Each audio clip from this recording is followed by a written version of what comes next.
যদি জিজ্ঞেস করা হয় বাঙালির প্রথম পছন্দ কি, আমরা কিন্তু নিঃসন্দেহে বলতে পারি ইলিশ মাছ হলো বাঙালির প্রথম পছন্দ, একটা আবেগের জায়গা।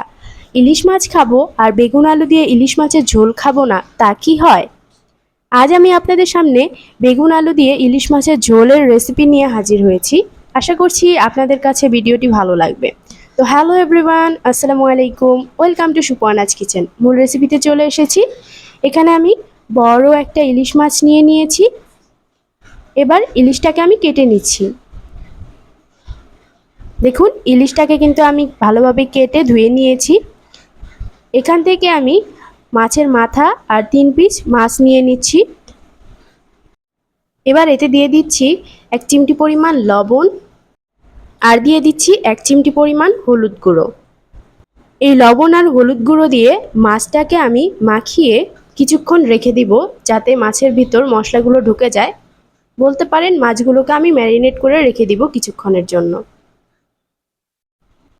মাছগুলো কিন্তু মাখানো হয়ে গেছে। এবার এটাকে একটা সাইডে আমি রেখে দিচ্ছি।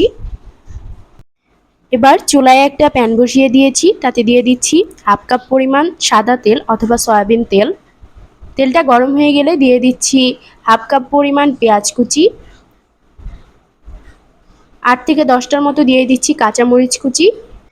এবার পেঁয়াজ মরিচগুলোকে তেলের সাথে ভালোভাবে ভেজে নেওয়া হয়ে গেলে দিয়ে দিচ্ছি 1 চা চামচ পরিমাণ লবণ। লবণটা আপনারা পরিমাণ মতো কমিয়ে বাড়িয়ে নিতে পারেন। দিয়ে দিচ্ছি 1/2 চা চামচের একটু বেশি হলুদ গুঁড়ো। মরিচ গুঁড়ো দিয়ে দিচ্ছি 1 চা চামচ পরিমাণ। এখানে আমি আদা রসুন বাটা দিয়ে দিচ্ছি 1/2 চা চামচ পরিমাণ। আদা রসুন বাটা কিন্তু বেশি দেওয়া যাবে না, তাহলে কিন্তু ইলিশের যে ঘ্রাণটা আছে সেটা কিন্তু চলে যাবে।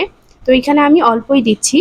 আর অবশ্যই ইলিশ মাছ রান্নার ক্ষেত্রে আপনারা ধনিয়া গুঁড়াটা ব্যবহার করবেন না, তাহলে কিন্তু ইলিশ মাছের যে সুন্দর একটা স্মেল আছে সেটা কিন্তু আপনারা পাবেন না।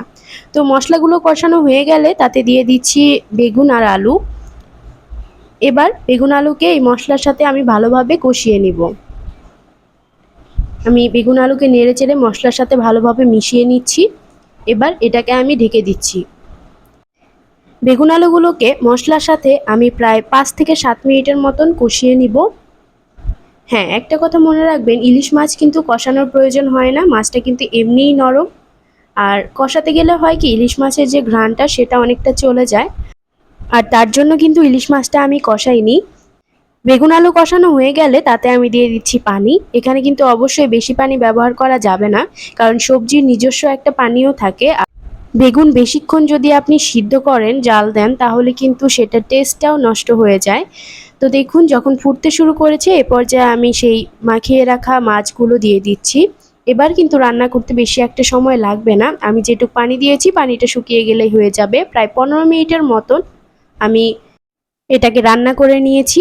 দেখুন, আমি কিন্তু এর চেয়ে আর ঝোলটা কমাবো না, কারণ ইলিশ মাছের ঝোল কিন্তু খেতে অনেক বেশি মজার হয়, আর ইলিশ মাছের একটু ঝোল রাখতেই হয়। তো এ পর্যায়ে আমি এটাকে নামিয়ে নিচ্ছি এবং সার্ভ করে নিচ্ছি। দেখুন কতটা সহজে মজাদার ইলিশ মাছের ঝোল রেসিপিটি তৈরি হয়ে গেল।